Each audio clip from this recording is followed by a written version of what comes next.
The night of January 9th, 1892 arrived without warning and without mercy.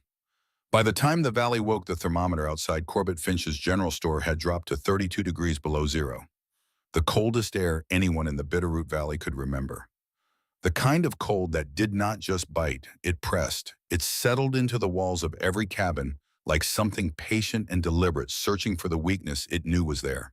Smoke poured from every chimney in the valley, thick, desperate smoke from fires burning far too hot and consuming far too much. Men woke twice, 3 times through the night to feed those fires.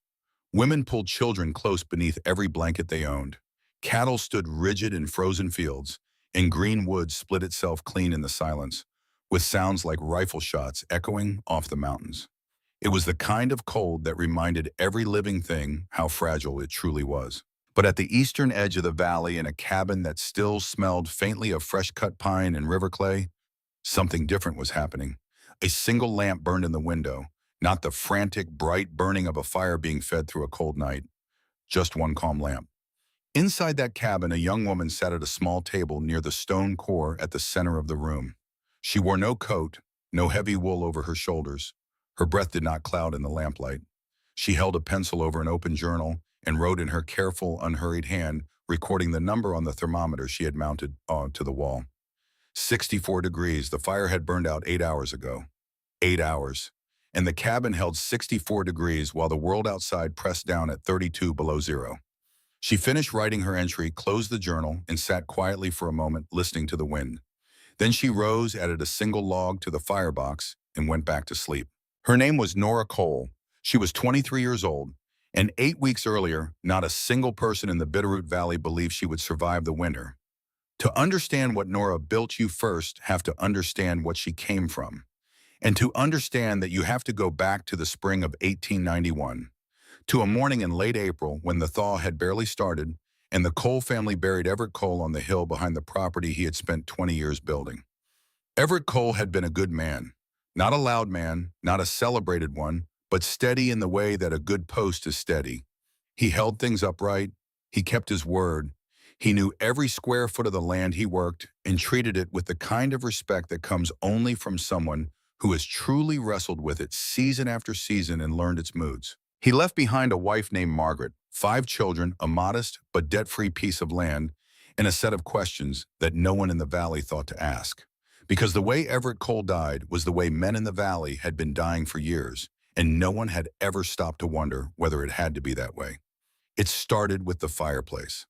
The Cole cabin, like every cabin in the Bitterroot Valley, had its fireplace built into the exterior wall.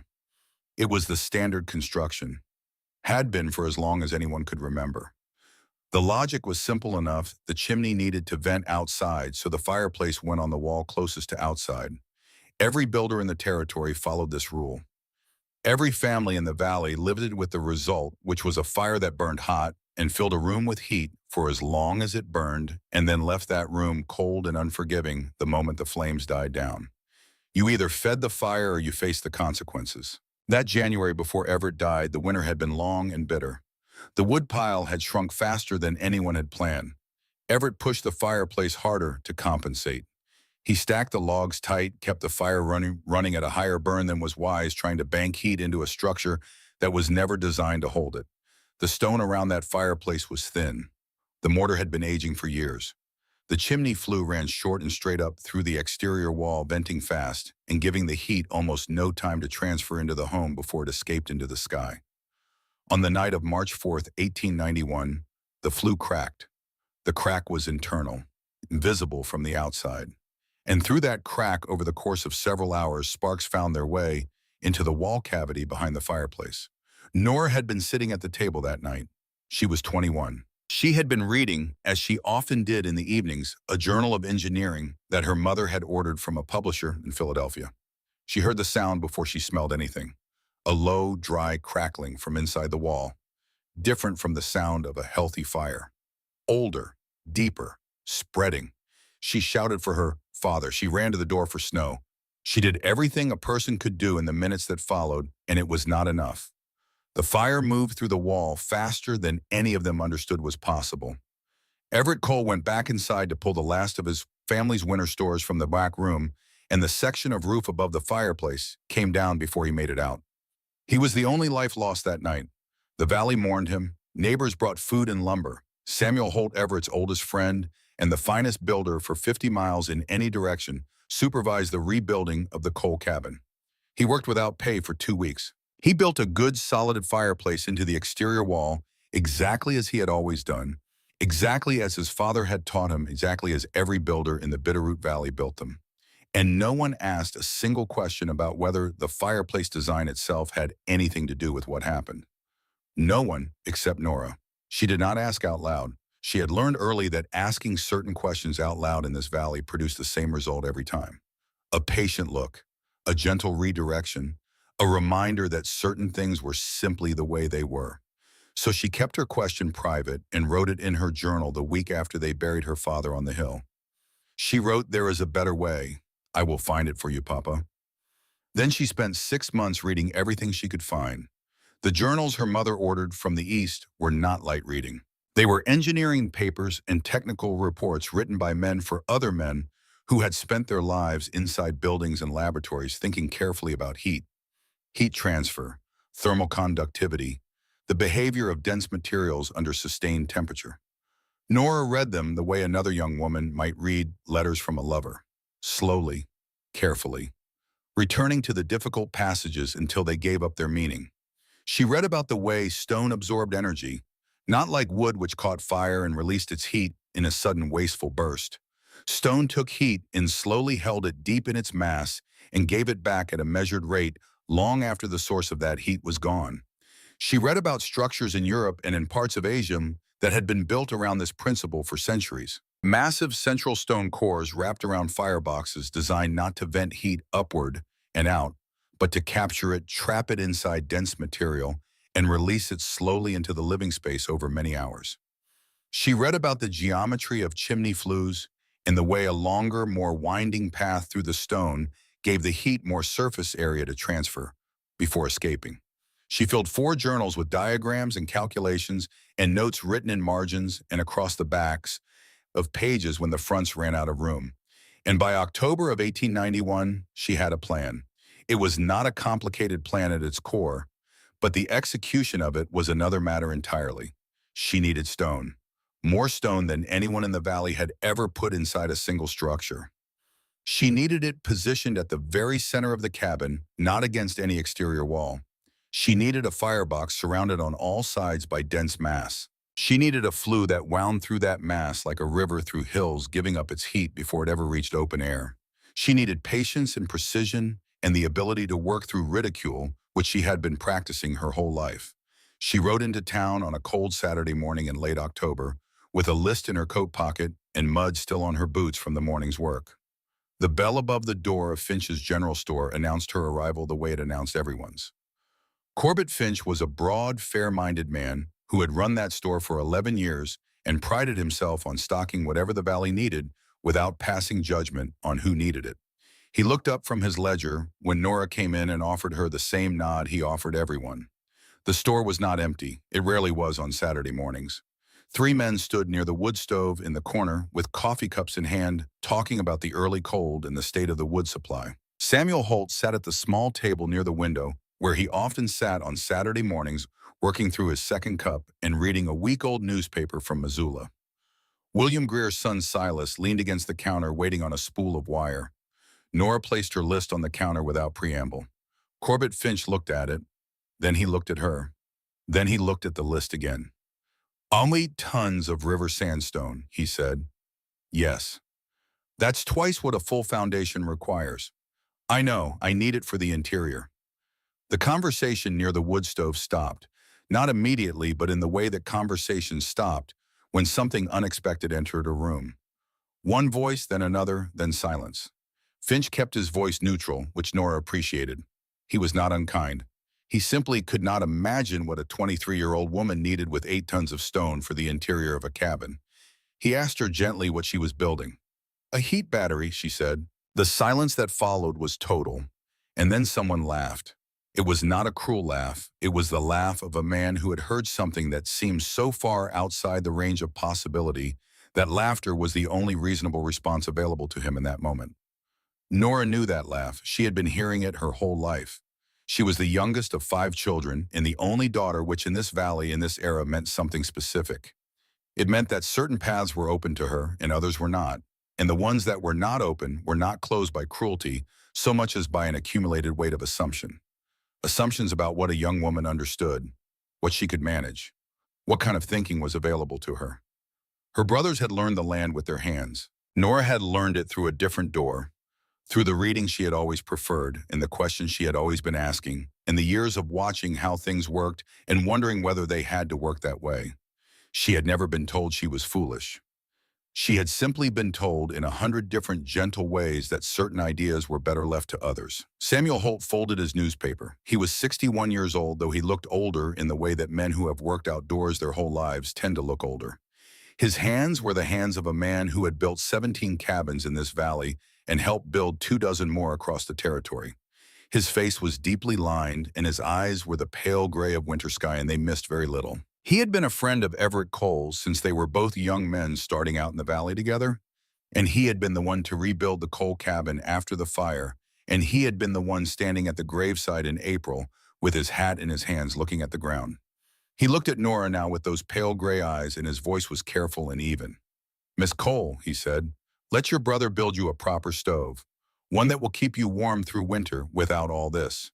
He gestured not unkindly at the list on the counter. "Stone in the center of a cabin steals your heat. The flue won't draft right.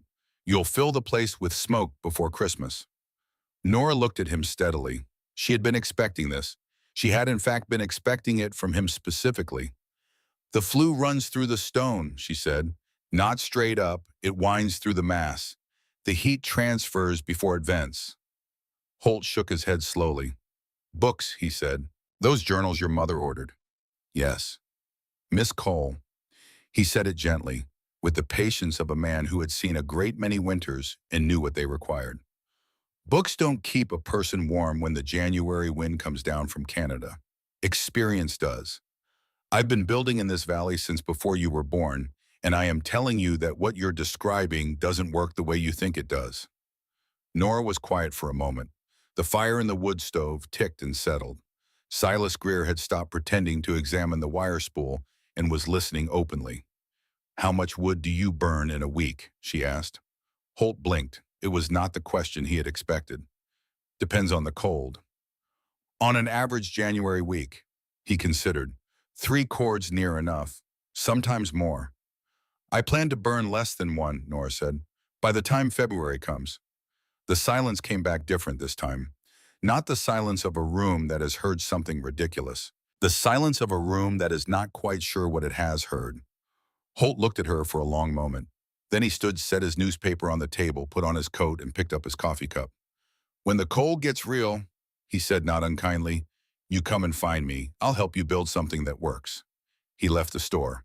The door swung shut behind him. Corbett Finch looked at the list on the counter, then at Nora, and wrote down the order without another word.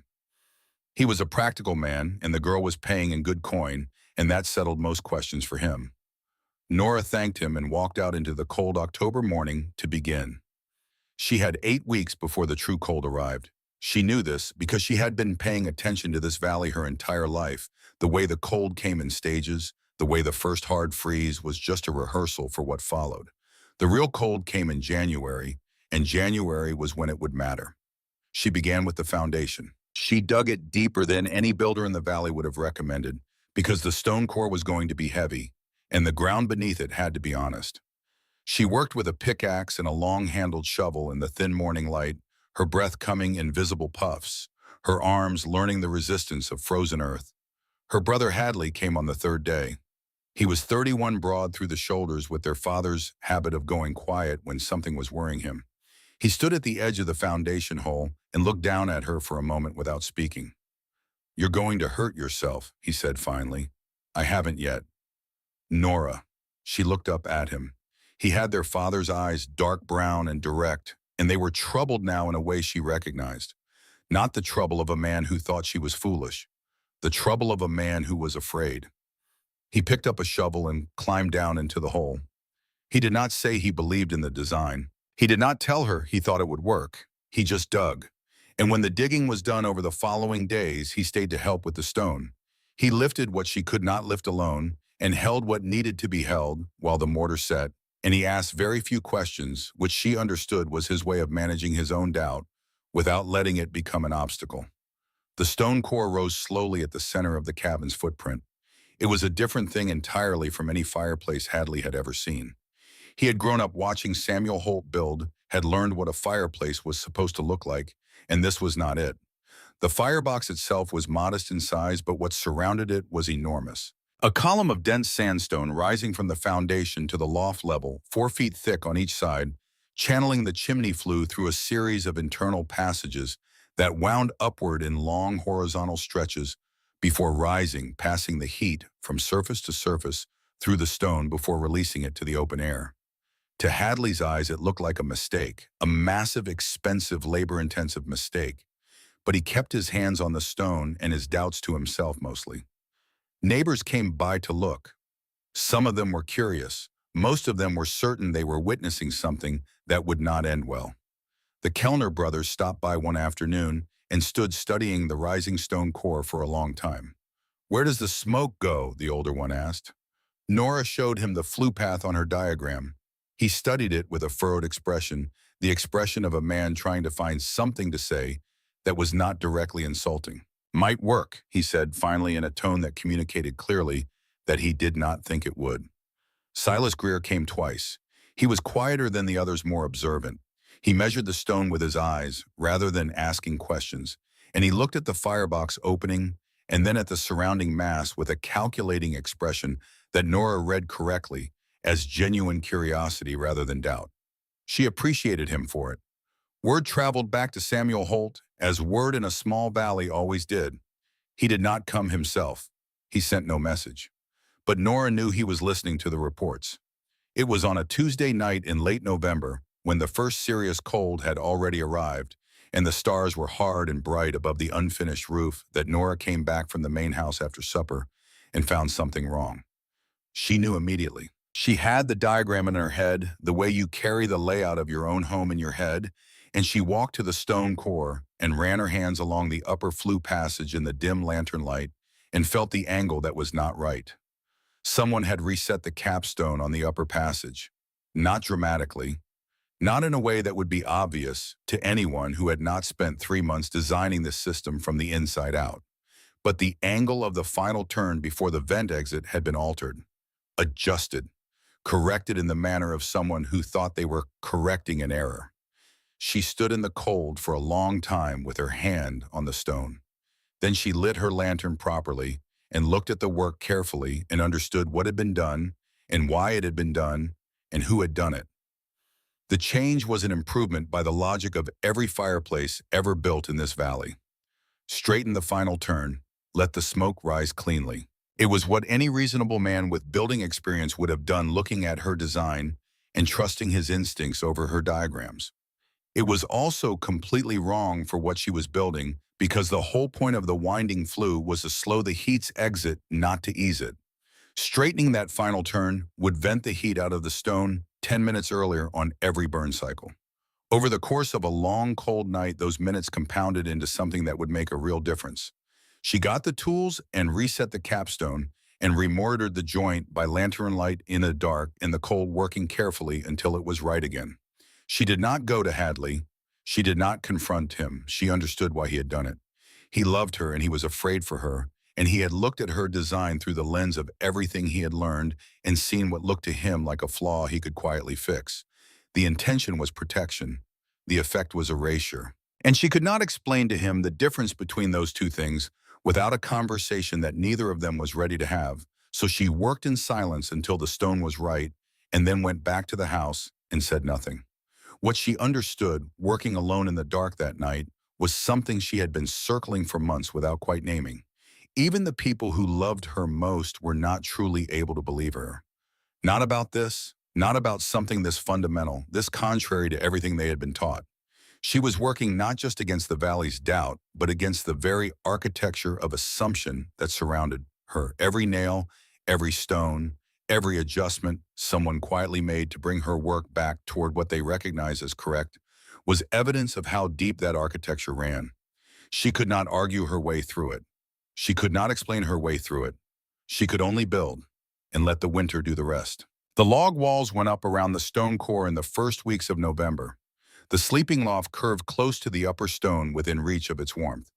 The roof was finished on a gray afternoon, with Hadley nailing the last shingles while Nora worked the mortar joints on the interior face of the core, smoothing them by hand, pressing the gray paste into every gap. It looked strange inside. That was the honest truth of it. The stone core occupied the center of the room in a way that no interior element in any cabin in the valley occupied space. It demanded your attention. It disrupted the expected geometry of four walls and a corner fireplace. Visitors who stepped inside for the first time did a small double take and then stood looking at it, trying to place what they were seeing. Corbett Finch came by the day the roof went on. He stood in the doorway for a moment, looking at the core, and then came inside and walked around it, once studying it from each side. Heavy, he said. 4,200 pounds, Nora said. Give or take. Finch nodded slowly. He was not an emotional man, but he was a fair one, and Nora could see him taking the measure of what she had built with the same careful accounting he brought to everything. Samuel says the flu will back up, he said. Not to provoke, just to report. Samuel builds good fireplaces, Nora said. This isn't a fireplace. Finch looked at her. What is it? A battery, she said. You charge it with fire, then it runs on its own. He was quiet for a moment. Then he nodded again, the nod of a man filing something away for future reference, and went back out into the November afternoon. The first fire burned on a Wednesday in early December. Nora built it carefully, not large. 6 logs seasoned pine arranged in a tight cradle in the firebox. She lit the tinder and watched the fire catch and grow and listened to the sound it made moving through the stone passages above. There was a moment of uncertainty, a few minutes when the smoke hesitated and she held her breath, and then the draw established itself and the fire burned clean and the stone began very slowly and very quietly to absorb. It took 3 hours for the stone to begin feeling warm to the touch. By hour 5, it was hot, not burning, not uncomfortable, but genuinely undeniably hot in the way that a cast iron pan left on a stove for an hour is hot. The kind of heat that comes from mass rather than surface, from the deep interior of something that has been patiently soaking in energy for hours. The cabin was 63 degrees when Corbett Finch arrived that afternoon. The temperature outside had dropped to 18 below. Nora's fire had burned down to coals. Finch came inside and stopped. He pulled off one glove and held his bare hand up in the air, the instinctive gesture of a person checking whether what they're feeling is real. The fire's almost out, he said. It's been that way for an hour, Nora said. He walked to the stone core and placed his palm flat against its face. He held it there. She watched his expression, which shifted in a small and private way, the way a person's face shifts when they have just understood something they did not understand before. He looked at the thermometer on the wall. He looked back at the stone. He put his glove back on slowly. Outside, the wind rose, the kind of wind that found the gaps in walls and reminded you that the world beyond your 4 walls was indifferent to your comfort and your plans. Inside the cabin, the stone breathed its stored warmth into the room with the patience of something geological. Holt is going to say it's been a mild December, Finch said. December has been cold, Nora said. Not cold enough, not yet. He said it without malice, honestly, as a man preparing her for what was coming. I know, Nora said. She knew. The valley's real test was still ahead. What December had brought was a rehearsal. What January would bring was the examination, and the examination would be the kind that no amount of preparation could make comfortable. Only honest. She watched Corbett Finch button his coat and step back out into the cold. She watched him stop for a moment outside the door, standing in the wind, looking back at the cabin. She could not see his face, but she watched him stand there a moment longer than necessary before walking away. Then she turned back to the stone core and placed her own hand on its face. Still hot, patient, holding everything it had been given. She thought about her father, about the wall that had failed him, about the design that no one had ever questioned, because it was simply the way things were done and the way things had always been done, and there had never seemed to be any particular reason to ask whether the way things were done was actually the right way or simply the familiar one. She thought about the journal entry she had written the week after they buried him on the hill. The 8 words she had meant as a private promise and had returned to every day since. There is a better way. I will find it for you, Papa. She pressed her hand against the warm stone and felt the heat that had been stored there since morning, patient and steady and waiting, and she let herself believe for the first time fully and without qualification that she had found it. The real cold was still coming. January would arrive, and it would test everything she had built and everything she believed. The valley would watch, and some of them would be waiting for her to fail, not out of cruelty, but out of the deeply human need to have the world conform to what they already understood. But the stone was warm, the fire was nearly out, and the cabin held 64 degrees while the winter gathered itself outside in the dark. 8 weeks earlier, not a single person in the Bitterroot Valley had believed she would survive the winter. She was beginning to think that was their problem, not hers. The cold that arrived on the 20th of December was not the cold that would define that winter. It was a preview, a clearing of the throat before the real announcement. The temperature dropped 14 degrees in a single afternoon, and the valley contracted around it the way a fist contracts around something it does not want to let go. Wood piles that had seemed adequate in November began to look different by Christmas. Men did the arithmetic they did not want to do and came up short in ways they had not fully anticipated. But this was not unusual. Every winter asked something hard of the people in the Bitterroot Valley. Every winter required more than you thought you had and tested what you were made of and reminded you that the land you had chosen to make your life on was not sentimental about your plans. People here understood this. They had built their lives around understanding it. What they had not built, for what none of them had fully anticipated, was what was coming in January. Through the last week of December, the cold held steady, and the wood burned, and the smoke poured from every chimney in the valley in thick gray columns that rose and bent away in the wind. Children stayed close to fireplaces. Animals were brought in from exposed fields. The work of staying warm became the primary work of every household, the task that organized each day around its demands. And still most families felt the cold pressing at their walls in the night in ways that woke them and would not let them sleep again easily. Nora burned 6 logs on the evening of December 20th and woke to a cabin that was 61 degrees. She added 4 logs in the morning, went about her day, and burned another small fire in the evening. She recorded her numbers in the journal. Outside temperature, inside temperature, wood consumed. The numbers told a quiet story that she was not yet telling anyone. Samuel Holt burned through nearly 2 cords in that same week. His cabin sat at 42 degrees on the morning of the 23rd, which was not dangerously cold, but was not comfortable either. And his wife Ruth had taken to sleeping in her coat, which she had never done in 40 years of marriage, and which she did not discuss, but which Holt noticed every morning when he woke before dawn to feed the fire again. He had not visited Nora's cabin since October. He had received reports from others who had. The reports were consistent in a way that he found mildly irritating because they were neither the disaster he had predicted nor the triumph she had quietly suggested. The cabin was warm, people said. The fire was small, they said. The stone was hot to the touch even hours after the fire had died down. But December had been, as he had told Corbett Finch, it would be relatively mild. The real examination had not yet been administered. Holt had been building in this valley for 4 decades. He understood cold the way a doctor understands illness from long exposure and hard consequence. And he knew in the particular way that knowledge becomes physical in a person after enough years that what was sitting on the northern horizon was something different from what December had offered. He could feel it in the quality of the air, the way the cold had stopped moving and simply settled, the way the stars had gone sharp and close and perfectly still in the nights leading up to Christmas. These were the signs you learned to read not from books, but from winters that had taught you their own language.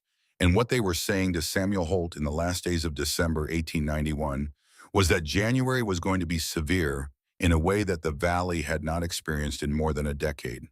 He said nothing about this publicly, but he began cutting more wood quietly in the gray afternoons between Christmas and New Year. It was the 26th of December when the Harmon family was found. The Harmons were young. Clement Harmon had arrived in the valley 3 years earlier from Illinois with his wife Bessie and a determination to make something of the land he had purchased on the valley's western edge. They had a son of 4 and a daughter of nearly 2, and they had worked hard and built carefully and done everything that the experienced families of the valley had told them to do. They had stacked a woodpile that should have lasted until February. What no one had anticipated, including the Harmons themselves, was how quickly a family of 4 with 2 small children burned through wood during a sustained cold stretch. The children's needs multiplied the demand. The fire had to stay higher burn, longer run hotter than it would for adults alone. The pile went faster than the arithmetic suggested it would. And Clement Harmon, proud and young, and not yet wise enough in this valley's particular cruelties to ask for help before it became desperate, had said nothing. On the morning of the 26th, the Kellner brothers rode past on their way to Finch's store and saw no smoke from the Harmon chimney. They stopped. They went to the door.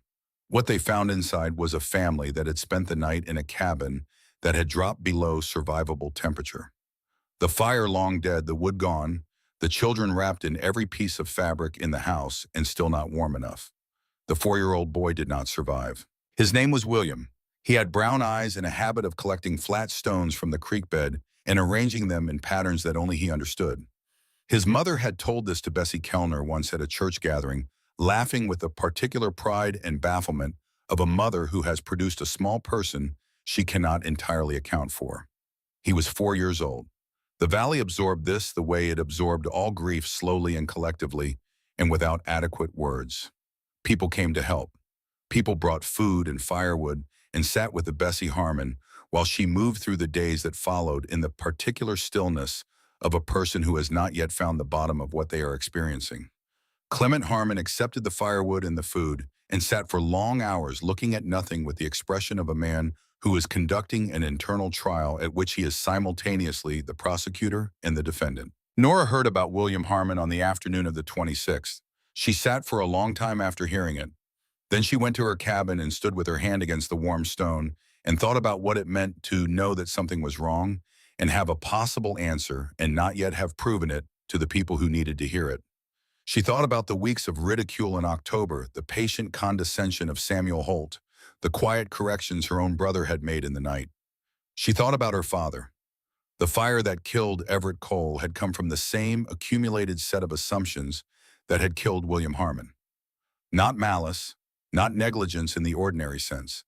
Simply the deep, unquestioned conviction that the way things were done was the right way, or at least the only way, and that no further inquiry was required. She built a fire that evening and sat close to the stone as it warmed and made herself a promise that was different from the one she had made at her father's grave. That promise had been private. A daughter's grief turned into purpose. This new promise was larger. She was going to prove this, and she was going to prove it publicly and completely and without any remaining room for dismissal. Not for her own sake. For the next family on the western edge of the valley that was burning through wood too fast and too proud to say so. For the next child who should not have to depend on a design no one had ever stopped to question. The cold deepened over the following days in exactly the way Samuel Holt had sensed it would. The last days of December brought a stillness to the valley that was different from the cold that had come before. The wind stopped. The sky cleared to a blue so deep and pure it looked almost warm, which was deceptive, because the absence of clouds meant the absence of the thin insulation they provided, and the temperature dropped at night in a way that felt absolute. Not cold as a presence, but cold as an absence, as if everything warm had simply been removed from the world, and what remained was the default state of things. New Year arrived quietly. Most families in the valley spent it close to their fires, not celebrating so much as enduring. Wood piles that had begun December looking adequate had by now taken on a different appearance. The arithmetic that had been uncomfortable in the third week of December was becoming frightening in the first days of January.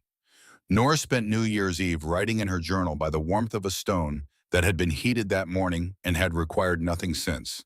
She wrote down the numbers. She wrote down the dates. She wrote down the wood consumed each day since early December, a record as precise and unambiguous as she could make it, because she understood that numbers were the only argument this valley would ultimately accept. Sentiment could be dismissed. Testimony could be questioned. Numbers recorded daily in a consistent hand over a period of weeks were something else. She had been burning less than a cord of wood in a week. In the coldest week so far, she had burned slightly over half a cord. Samuel Holt, she had learned through the ordinary exchange of information that moved through a small valley, was burning nearly 3. The 9th of January arrived wrapped in a silence that was itself a kind of warning. Nora woke before dawn in total darkness. The cabin was quiet in a way that felt different from ordinary quiet, as if the world outside had been muffled under something vast and heavy. She lay still for a moment and took stock the way she had learned to take stock each morning, reading the quality of the air in the room, the feel of the temperature on her face above the blankets, the sounds coming from beyond the walls. What she heard was almost nothing.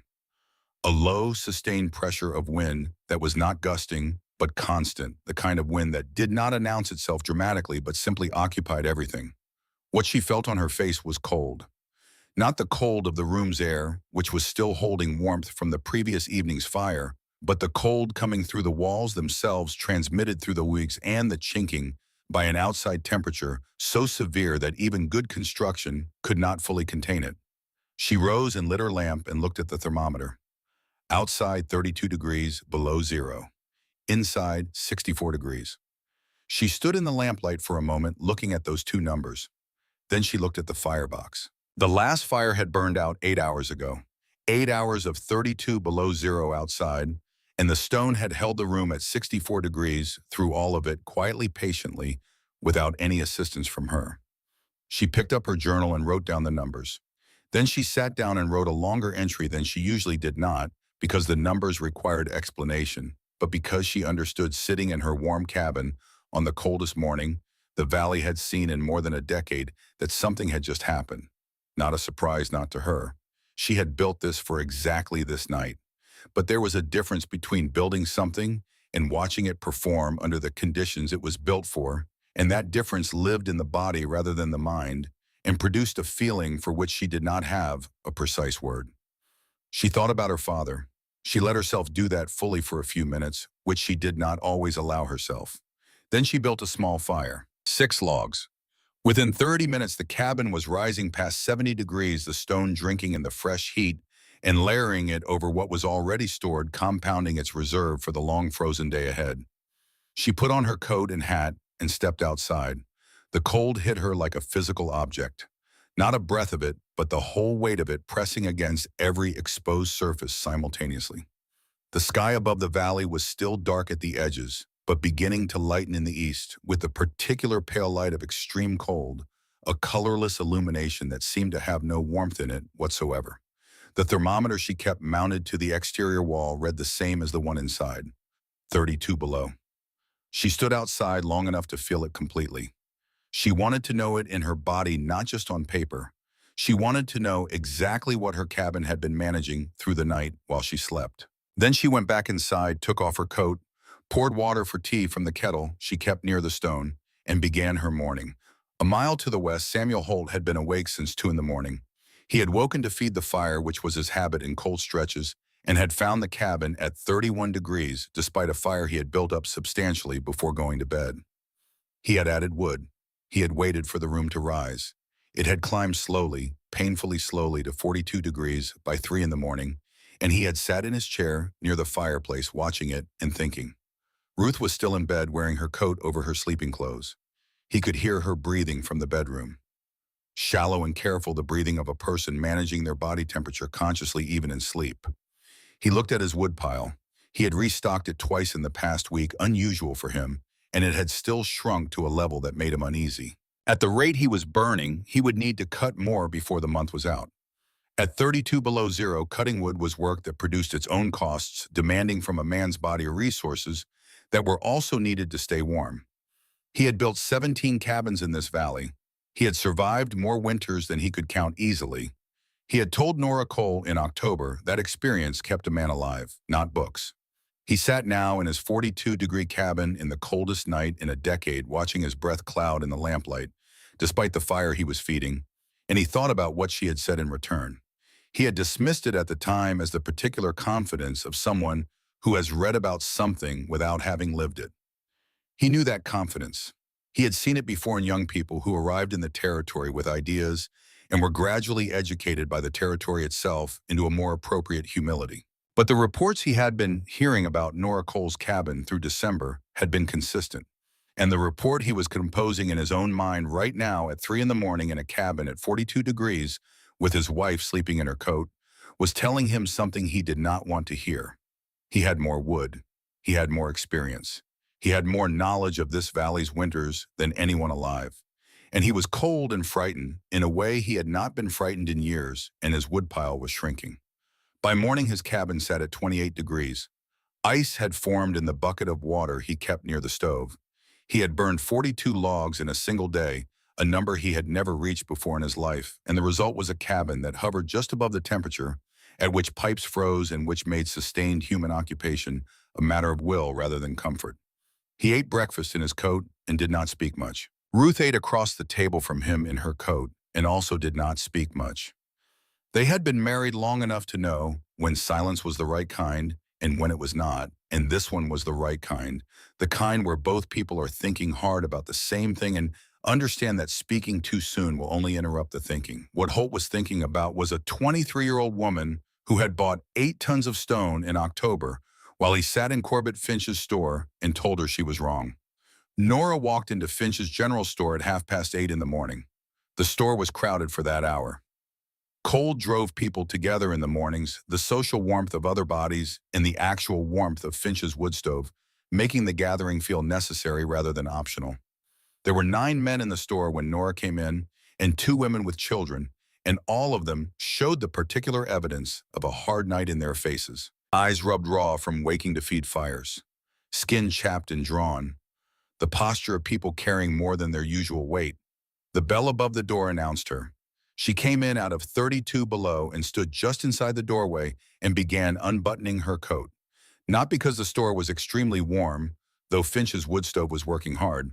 She unbuttoned her coat because she was not cold, and she understood the significance of that fact and did not intend to conceal it. The room noticed. It could not help noticing. She looked different from everyone in it. Not rested exactly because she had been up before dawn, but easy in a way that was visibly different from the strained, exhausted, cold-managed appearance of the men around her. She looked like a woman who had slept adequately in a place that was warm enough to sleep adequately, and in the context of the morning of January 9th, 1892, that was a remarkable thing to look like. Corbett Finch set down his coffee. "Miss Cole," he said it carefully neutrally the way a man speaks when he is not yet sure what the right response is. "How are you getting on it comfortably?" she said.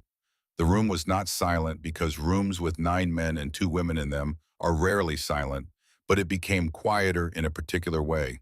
The quality of the noise changed. Conversations completed themselves and were now renewed. A man named Edgar Pruitt, who ran the property adjacent to the Kellner brothers and had been burning wood at a rate that had genuinely frightened him when he calculated it 2 days ago, spoke from near the wood stove. "How much are you burning?" 13 logs last night, Nora said. 6 this morning." The quiet became complete. Samuel Holt was not in the store. He had stayed home. But William Greer was there and Silas Greer beside him, and 3 of the other men were men who had been in the store back in October when Nora had placed her order for 8 tons of sandstone, and someone had laughed. 13 logs, Pruitt said. "Yes." "At 32 below." "Yes." "What was your cabin at this morning?" 64 at dawn, Nora said. The fire had been out for 8 hours. She said it simply, without performance. There was no triumph in her voice, no particular satisfaction in delivering this information to a room full of people who had written her off in October. She was simply reporting numbers the way she had been reporting them every morning in her journal for 6 weeks. The numbers were what they were. The stone had done what she had built it to do. Corbett Finch looked at her for a long moment. Then he looked at his coffee. Then he set the coffee down and said very quietly, "I think some folks ought to go see for themselves." 7 men came to Nora's cabin that afternoon. The fire she had built in the morning had been out for 3 hours by the time they arrived. Outside, the temperature had risen barely at all. 29 below, still and gray and total. Nora opened the door and let them in. They came in one at a time, and they each did the same thing, which was to stop just inside the door and look around and take stock with their faces before their minds had fully engaged. It was the face of a person feeling something they had not expected to feel. Not dramatically, just the slight rearrangement of expression that happens when reality and expectation meet and do not agree. It was warm. That was the thing. Not slightly warm, not tolerably warm. Warm. The thermometer on the wall read 68 degrees. Silas Greer went immediately to the thermometer and looked at it closely the way a man looks at something he wants to confirm is not playing a trick on him. He looked at it from different angles. He looked at the window near it, checking for any possible source of heat that might be skewing the reading. There was none. Edgar Pruitt walked to the far wall, the wall farthest from the stone core, the place where cold would concentrate first if it was going to concentrate anywhere. He held his hand out toward the wall. He turned to look at Nora. "It's not cold here," he said, as if this required confirmation. "No," Nora said. William Greer, who was Silas's father and who had spent 40 years working alongside Samuel Holt on builds throughout the territory, walked around the stone core slowly. He had not spoken since arriving. He studied the firebox, which showed the gray ash of a fire that had been out for hours. He studied the face of the stone, running his eyes over it, the way an experienced man reads a structure he is trying to understand. Then he held his palm flat against the stone's surface. He held it there, not pulling back, not flinching, just holding it steady against the face of the stone and feeling what was there. He turned to look at Nora with an expression she could not entirely read. It was not disbelief because he was feeling with his own hand what was true, and he was not the kind of man who argued with his own hand. It was something else, something more internal. The look of a man who is quietly revising a very large number of things. "The fire's been out 3 hours," he said. "Yes, in 30 below. 29, Nora said. "It came up a degree in the last hour."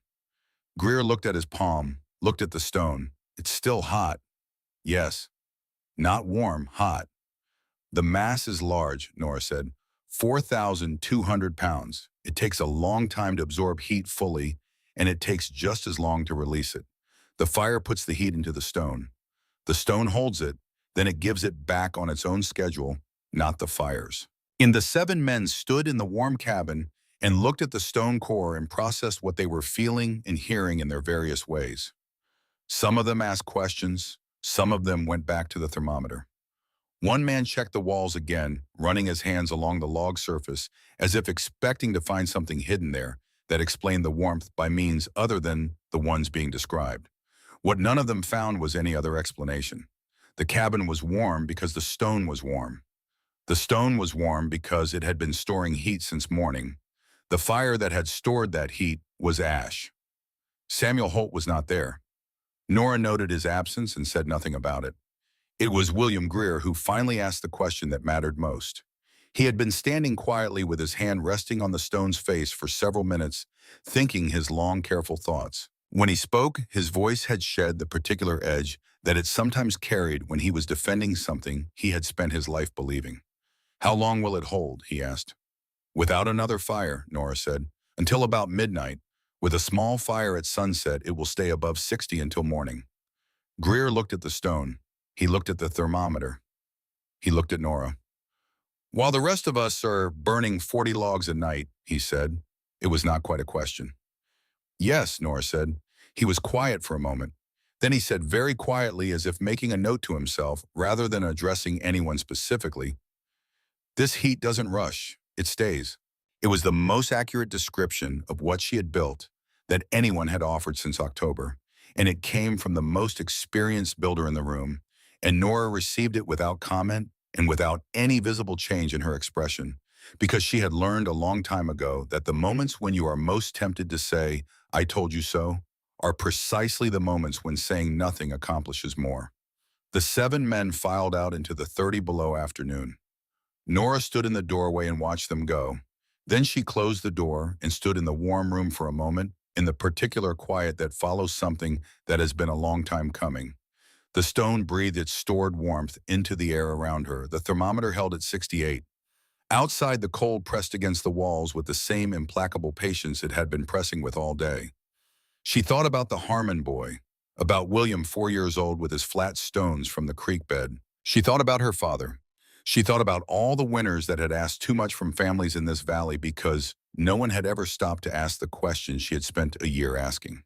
And she thought about the 11 days of cold that the valley had not yet finished living through, and the wood piles that were shrinking, and the men who had just stood in her warm cabin with their hands on her warm stone and felt something shift in their understanding of what was possible. The real cold was not finished with them. January had more days left in it, and those days would be what they would be, and there was still a great deal of work ahead. But the stone was warm, the fire was out, and the cabin held 68 degrees on the coldest day in more than a decade. She put her hand against the stone and felt it give back everything it had been patiently holding, and she let herself feel for just a moment that this was enough. That this moment, this cabin, this warmth, was the answer to the question she had been carrying since the night the wall came down and the fire took her father. Then she picked up her journal, opened it to a fresh page, and began recording the afternoon's numbers. There was still more to prove. There were still people who had not yet come to see, and the 11 days were not finished. She had work to do. The cold did not break on the 10th of January. It did not break on the 11th or the 12th or in the long, still, merciless days that followed. The Arctic air had settled over the Bitterroot Valley like something that had decided to stay, and it pressed down on every structure and every living thing with a patience that felt almost deliberate. The mountains that bordered the valley to the east and west held the cold in like walls holding water. The sky stayed clear and depthless and offered nothing. For 11 days the valley endured. Each morning Nora woke before dawn and checked her thermometer and wrote in her journal. The numbers were consistent in a way that would have seemed impossible to anyone in that valley 6 weeks earlier. Outside temperatures ranging from 22 to 34 below zero. Inside temperatures at dawn after 8 to 10 hours without a fire holding between 61 and 66 degrees. Wood consumed each day, one small fire in the morning, one small fire in the evening. Never more than 12 logs in a single day. Never less than 58 degrees inside at any recorded hour. She did not announce these numbers publicly. She simply wrote them down day after day in her careful hand because she understood that a record kept honestly over time was a different kind of argument than any she could make with words. People came to see. Not in a single group as the 7 men had come on the 9th, but in ones and twos over the course of those 11 days, arriving at different hours, some announced and some not. They came because word had moved through the valley in the way that significant things always move through small communities, not through formal announcement, but through the accumulation of individual conversations, each one adding something to the shared understanding until the understanding itself became impossible to ignore. Some visitors came in humility. They stood in the warm room and looked at the stone and asked quiet questions and left looking thoughtful. Some came in barely concealed anger, the anger of people who have been proven wrong about something they invested their confidence in, and they asked sharper questions and checked the thermometer twice and looked for the flaw that would restore the world to the shape they were comfortable with. A few came in silence and stood near the stone and warmed themselves without speaking. And those were the ones Nora watched most carefully because silence of that particular quality meant something was happening in a person that words had not yet caught up with. Corbett Finch came twice during those 11 days. The second time he came, he brought a notebook. He sat at Nora's small table near the stone and went through her journal with her, looking at the numbers column by column, the outside temperatures and the inside temperatures in the wood consumed. He was a man who had spent 11 years running a general store, which meant he was a man who thought in quantities and understood the relationship between input and output in a practical and concrete way. He looked at what she had been burning and what the cabin had been holding, and he did the arithmetic quietly in his head and then sat back and looked at her. Samuel is going through 3 cords a week, he said. I know. You're going through less than one. Yes. He closed the notebook and looked at the stone core for a moment. I'm going to start stocking sandstone, he said, and I'm going to order more of those technical papers your mother used to get from Philadelphia. I'll make them available to anyone who wants them. Nora looked at him. Thank you, Corbett. He waved the thanks away with the practical efficiency of a man who has made a business decision and does not require gratitude for it. But she noticed that he held his hand against the stone for a moment before he left the same gesture she had seen him make on his first visit in December, and that this time he let it stay there longer. Samuel Holt came back on the 5th day of the cold snap. He had come once before on the 10th, the morning after the 7 men had visited. That visit had been brief. He had stood inside the door for perhaps 2 minutes, looked at the thermometer, looked at the stone, and left without speaking. Nora had let him go without pressing anything. She understood that there were things a man like Holt could not process quickly, things that required more time than a 2-minute visit allowed. The fifth visit was different. He came in the afternoon when the light was already going thin and gray, in the way it went thin and gray in January in Montana, when the sun that appeared briefly each day never rose high enough to offer real warmth, and descended again before 4 o'clock, leaving the valley to manage the long, cold night on its own resources. He knocked this time, which he had not done before. He came in and Nora offered him the chair near the stone. He sat down. He had his coat open and his hat in his hands, and he looked older in the afternoon light than she remembered him looking in October, though she understood that some of that was the 11 days he had just been living through and what those 11 days had been asking of him. He had his notebook with him. He had brought it on visits 3 and 4 as well, measuring and recording with the methodical precision of a man who does not trust impressions and requires data. Today he set the notebook on his knee but did not open it. He looked at the stone core for a long time without speaking. Nora sat across from him and let the silence be what it was. "I've been doing this for 40 years, he said finally. "I know. Built 17 cabins in this valley, helped with 24 more across the territory." He paused. "Never lost a family to cold. Never had a chimney failure. Never had a complaint about the work that I couldn't stand behind." He looked at his hands. "I thought that meant I understood what I was doing." Nora said nothing. "I understood the technique," Holt said. "I understood the execution. I knew how to build what I'd been taught to build, and I knew how to build it well." He was quiet for a moment. "What I didn't understand was whether what I'd been taught was right. Not whether it worked. It worked. But whether it was the best that could be done. Whether there was something better that I just never thought to look for because what I had seemed sufficient." He opened the notebook finally and looked at a page of measurements he had taken on earlier visits. "You didn't just pile up stone," he said. "You controlled where the heat went. Every passage, every turn in the fluid, every dimension of the firebox, the placement of the whole thing at the center of the structure. None of it was accidental." "No," Nora said. "It was all calculated." "Yes." He looked at her. His pale gray eyes were steady and direct, the eyes of a man who has decided to see something clearly rather than at an angle. "Your father was my closest friend," he said. The room was very quiet. "I was there the night of the fire." He said it flatly without softening. "I had been there that afternoon earlier. I looked at his fireplace. I knew that flue had been running hard for weeks. I could see the mortar cracking around the base of the firebox." He stopped. He looked at his notebook. "I didn't say anything, because that was how fireplaces were built, and men had been building them that way for 100 years, and I had never in my life seen a reason to think there was a different way. So I said nothing." Nora's hands were still in her lap. She was looking at Samuel Holt with an expression that was not anger and was not grief and was not forgiveness, exactly because forgiveness suggests a debt being canceled, and what she was feeling was more complicated than that. "I've been carrying that for 2 years, Holt said. "Every time I saw your family, every time someone mentioned Everett." He closed the notebook. "I told myself the fire was an accident, that nothing I said would have changed it. Maybe the flue would have lasted another winter. Maybe it would have cracked that same night regardless. I told myself a lot of things." He was quiet for a moment. "And then you walked into Corbett Finch's store with 8 tons of sandstone on your order sheet, and I sat there and told you that you were wrong, and I told myself I was doing you a kindness." He paused. "I wasn't. I was protecting myself from having to look at what you were doing too closely. Because if you were right then, there was a better way. And if there was a better way, then I had been building fireplaces wrong my entire life. And if I had been building fireplaces wrong my entire life, then what happened to Everett Cole was not just an accident."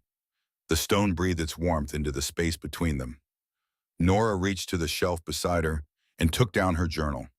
Not the current one, the thick one with the recent numbers, but a smaller, older one, its cover worn at the corners from handling. She opened it to the first page and set it on the table in front of Holt. He looked at it. The handwriting was hers clearly, but younger looking, the letters slightly less settled than they were now. written in the week after Everett Cole's burial on the hill behind the property. 8 words in the center of an otherwise empty page. There is a better way. I will find it for you, Papa. Holt read it. He read it again. His jaw tightened in the way the jaw tightens when a man is managing something in his chest that he has not decided yet whether to let out. He was 61 years old. He had buried friends and weathered losses and lived through winters that tested what a person was made of in ways that were not subtle. He was not a man who came undone easily or publicly, but he sat in Nora Cole's warm cabin in the middle of the coldest January the valley had seen in more than a decade, with his hat in his hands and her dead father's name between them, and he could not speak for a long time. When he finally looked up, his voice was even, carefully even in the way of a man who has worked to make it so. I was wrong, he said, not just about this, about the question. I never asked the right question. Nora closed the journal gently. You're asking it now, she said. He nodded, just once. And then he opened his notebook to a fresh page and asked her to walk him through the flue geometry again from the beginning, and she did. And he wrote everything down in his precise, experienced hand, and neither of them mentioned Everett Cole again that afternoon. They did not need to. He was present in the warm room, already in the stone that had been built in his name, and in the question his daughter had refused to stop asking, and that was enough. That was in fact exactly enough. The Salish elder came on the 14th of January. He arrived with 2 younger members of his family and his grandson, who was perhaps 16 and spoke English well enough to translate what needed translating.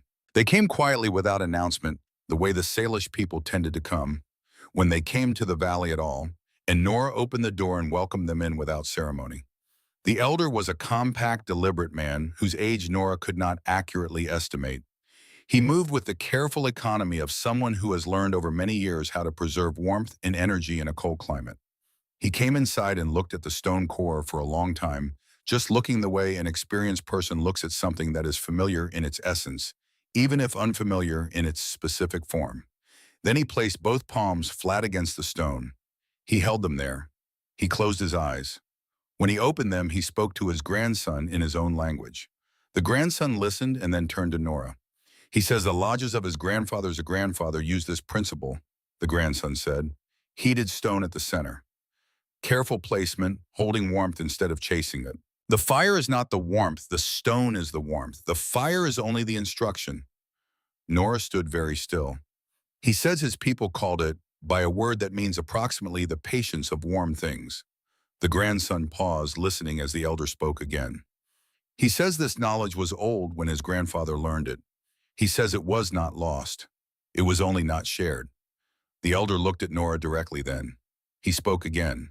He says, the grandson continued and paused, and something in the pause suggested that he was choosing the English carefully. He says your mother understood. He says she came to the winter camp many years ago before she had her family. She stayed for 1 season, and she listened, and she learned. And she took what she learned and added it to the book she read, and she kept it. Nora felt something happen in her chest that was not quite grief and not quite recognition, and was perhaps the place where those two things meet. My mother, she said. Yes. The grandson listened to the elder again. He says the books your mother sent for the journals from the East, she did not choose them randomly. She was looking for the science behind what she had seen in the winter camp. The explanation in the language of the East for what the people here had known for a very long time. She found it, and she gave it to you. Both things, the knowledge from the lodges and the science from the journals, together. Nora looked at the stone core. She thought about her mother, Margaret Cole, who had died when Nora was 15, and whose presence in the family had always seemed to Nora to contain depths she had not fully understood, who had ordered journals from Philadelphia that were not obvious choices for a woman in her position in a valley like this one, who had, when Nora showed curiosity about those journals, encouraged it in ways that had seemed at the time simply like a mother encouraging a child she recognized. She had not been encouraging a curiosity. She had been passing something on, deliberately, patiently, waiting for the child who would receive it completely. Nora did not finish what she had started. Her mother had started it. Her mother had carried 2 kinds of knowledge across the distance between the winter camp and the Eastern journals, and had held them together and given them to her youngest child, And Nora had been building toward this cabin her entire life without knowing the full shape of what she was building toward. She told me the books were important, Nora said. Not quite to the grandson, not quite to anyone in the room. She said to keep reading them even when they were difficult. She never told me why she had chosen those particular ones. The grandson translated this. The elder listened and then smiled for the first time since coming in. He spoke a single sentence. He says good teachers rarely explain everything, the grandson translated. They create the conditions. The student does the rest.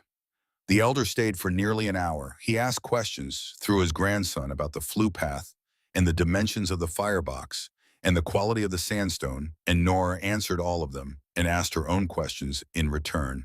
And the conversation moved between the three languages it occupied with a patience that mirrored the stone itself.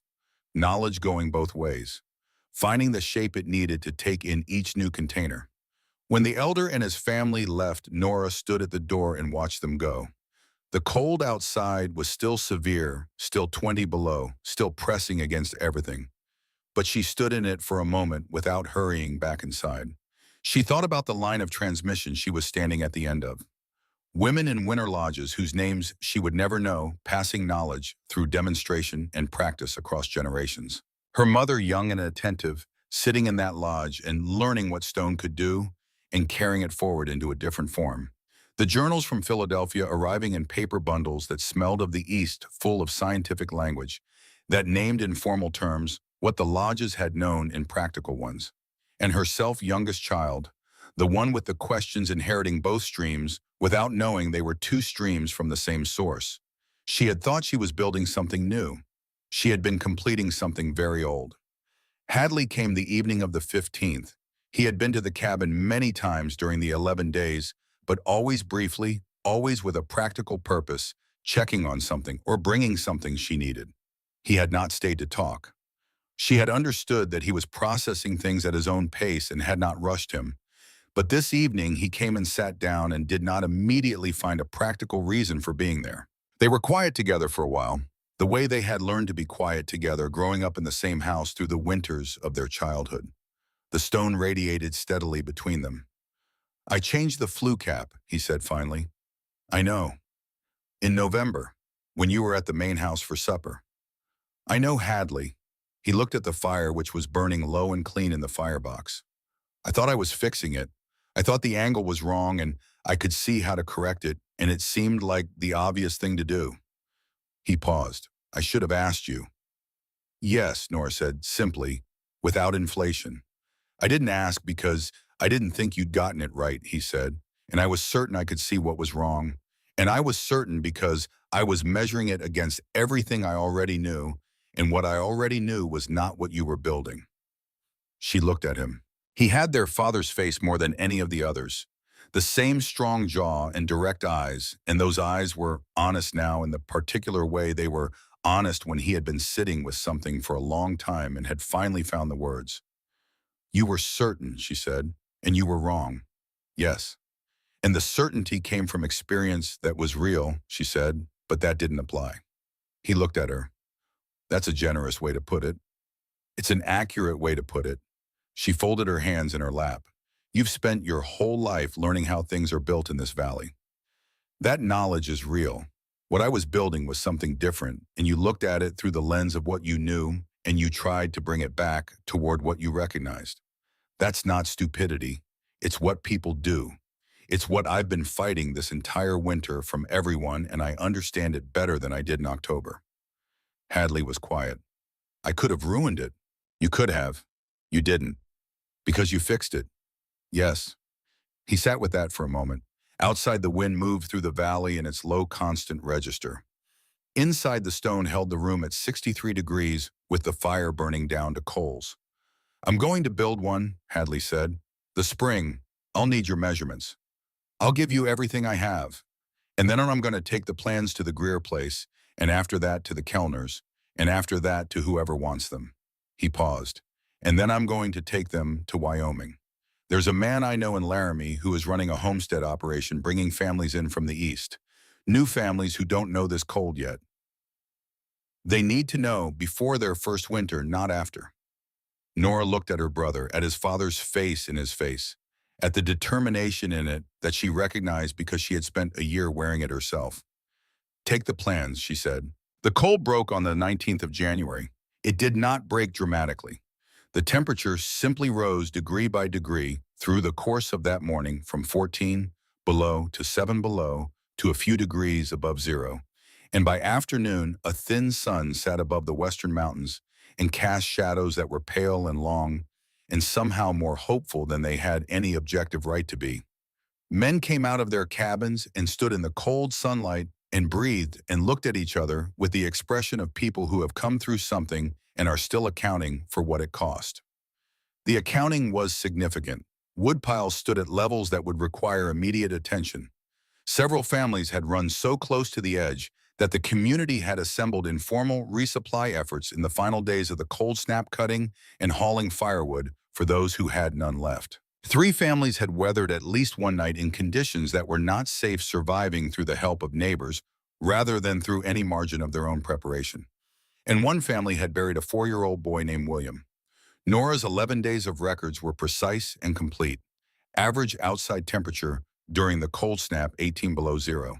Average inside temperature at dawn after a night without fire, 63 degrees. Total wood consumed over 11 days, approximately 4 cords. Samuel Holt, by his own account, had burned nearly 14 cords in the same period. Corbett Finch placed the first order for sandstone the day after the cold broke. He ordered enough for 3 interior core systems and put a notice in the window of the store that he would be stocking the technical papers on thermal construction for any family that wanted them. By the end of January, he had orders for stone from 4 families. Samuel Holt began designing a new cabin for his eldest son, who was to be married in April. He drew the plans himself, working from the measurements he had taken in Nora's cabin over his 5 visits.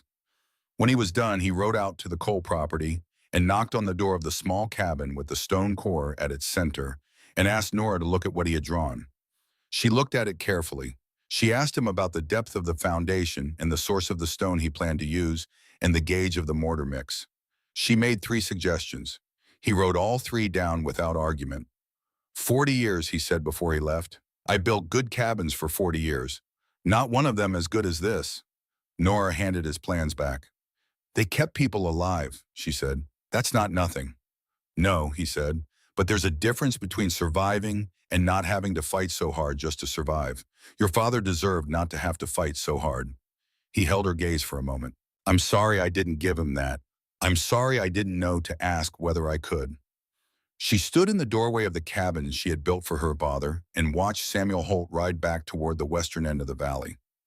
The sun was out, thin and honest, casting long shadows across the snow. The temperature had risen to just above zero, which felt almost warm by the standards of the week before. Behind her, the stone core held the room at 65 degrees. The morning fire had burned down to nothing an hour ago.